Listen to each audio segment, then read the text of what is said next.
By DJ Abhijit. मेहंदी तो हर लागतावे होतावे तुर शादी हो ओके जात बाड़ू जान हमार बर्बादी हो कहके जात बाड़ू जान हमार बर्बादी हो। मोहन करेला छतिया में अपने आग लगा दी हो कहके जान जात बाड़ू हमार बर्बादी हो कहके जान जात बाड़ू हमार बर्बादी हो।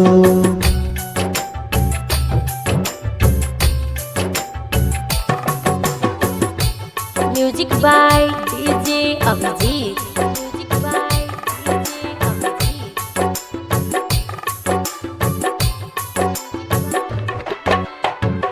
ओने लागी मेहंदी ने जरी हमर लाश हो कहबो नहीं मिले पाएब एहे हमर जान हो एहे हमर जान हो।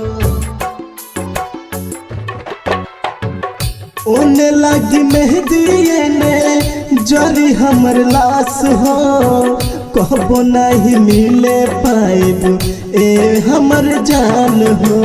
मोहन करेला अपने हाथ तोहरा के मुआदी हो मोहन करेला अपने हाथ तोहरा के मुआदी हो कहके जात बाड़ू जान हमार बर्बादी हो कहके जात बाड़ू जान हमार बर्बादी हो।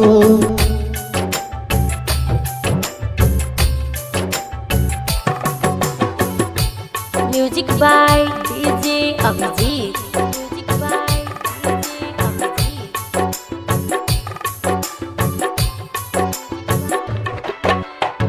सोहनू के बुझलो ना तनिका सफील हो किसन राज के तोड़ देलो दिल हो तोड़ देलो दिल हो। सोहनू के बुझलो ना तनिका सफील हो सूरज दीवाना के तोड़ देलो दिल हो। मोहन करेला तोहरा के अब जहरा पिया दियो मोहन करेला तोहरा के हम जहरा पिया दियो कहके जात बाड़ू जान हमार बर्बादी हो कहके जात बाड़ू जान हमार बर्बादी हो।